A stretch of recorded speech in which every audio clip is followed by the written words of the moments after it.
क्या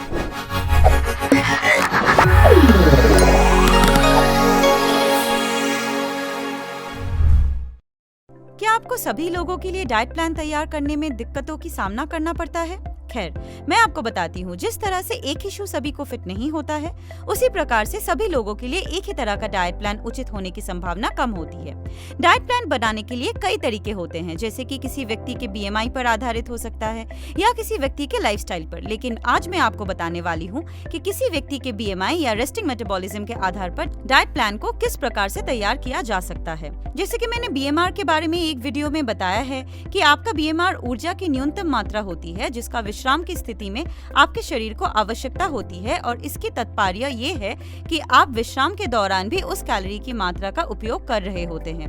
अब इस कैलोरी को ध्यान में रखते हुए हमें अन्य सभी प्रकार के आंकलन कर सकते हैं और इस तरह से हम एक डाइट प्लान को तैयार कर सकते हैं जिसे किसी व्यक्ति की जरूरत के हिसाब से आप व्यक्तिगत मान सकते हैं। उदाहरण के लिए, यदि आपका BMR 1800 किलो कैलोरी है तो आपको इसे 500 किलो कैलोरी तक कम करना चाहिए, हर सप्ताह लगभग 500 ग्राम कम करते हुए। तो क्या इसका मतलब ये हुआ कि 1300 किलो कैलोरी का ही आहार लेना चाहिए ताकि आप 500 किलो कैलोरी तक कम कर सके? खैर, इसका जवाब थोड़ा कठिन है, खास तौर पर जब आप सिर्फ भोजन के आधार पर इसे कम करने का प्लान बनाते हैं तो आपका वजन कम होने लगता है। लेकिन जैसा जैसा लाइफस्टाइल में हमारे द्वारा किए गए बदलावों को हमारे शरीर अपनाने लगता है तो इसकी संभावना है कि अचानक से या कुछ महीनों के बाद धीरे धीरे आपके कम होते वजन में आपको दिखने लगे। इसीलिए डाइट को तैयार करने से पहले इन सवालों का जवाब दें। आप डाइट से क्या हासिल करना चाहते हैं? क्या आप कोई हासिल करने वाले लक्ष्य निर्धारित कर रहे हैं? यदि आपका लक्ष्य प्राप्त करने योग्य है तो एक प्लान तैयार करें। याद रखें, यदि किसी ने 2 साल में शरीर का वजन 20 किलो तक बढ़ाया है तो इसे 2 महीनों में कम करना एक अच्छा विचार नहीं है।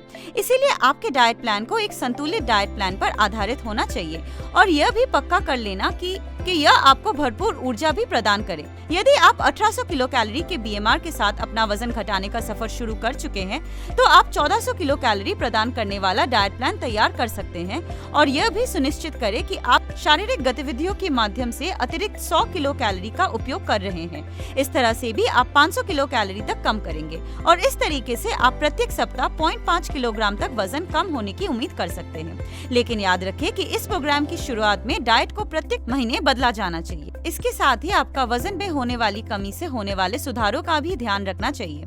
अगले महीने में आप इसका मूल्यांकन कर पाएंगे कि उस अतिरिक्त 100 किलो कैलोरी का उपयोग करना आपके प्रोग्राम के पहले दिन की अपेक्षा आपके लिए थोड़ा सा आसान हो चुका है।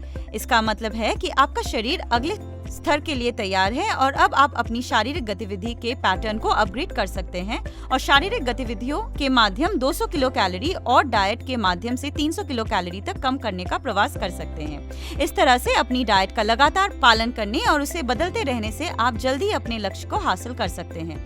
जब आप एक संतुलित डाइट प्लान के साथ कार्डियोवास्कुलर एक्सरसाइज और ताकत बढ़ाने के प्रशिक्षण के संयोजन सहित आपका शारीरिक गतिविधियों को अपग्रेड करते जाएंगे, इसी तरह से आपका शरीर में मसल मास बढ़ने लगता है। क्या आपको पता है कि इसका क्या मतलब होता है? मसल मास बढ़ने का मतलब होता है कि आपके BMR में होने वाली वृद्धि, क्योंकि आपकी मांसपेशी आपके फैट मास की अपेक्षा अधिक कैलोरी का उपयोग करता है। अब 1 महीने के बाद ही आप प्लान को बदल सकते हैं और अपने वर्कआउट की प्रबलता को बदलने के लिए अपने वर्कआउट के माध्यम से अतिरिक्त 100 किलो कैलोरी का उपयोग करते हुए आप इसकी सीमा को 300 किलो कैलोरी तक ले जा सकते हैं और आपकी डाइट में आप 100 किलो कैलोरी को भी जोड़ सकते हैं ताकि आप इसे 200 किलो कैलोरी की कमी की सीमा तक ले जा सकें।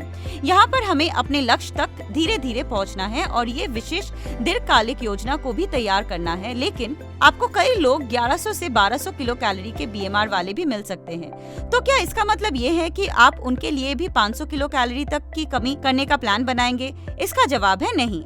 आप ऐसा कोई भी डाइट प्लान नहीं बनाएंगे जिसमें किसी को भी 1000 किलो कैलोरी से कम की मात्रा मिले, अन्यथा सभी जरूरी पोषक तत्वों की आवश्यकताओं की पूर्ति कर पाना बहुत ही ज्यादा मुश्किल हो जाएगा।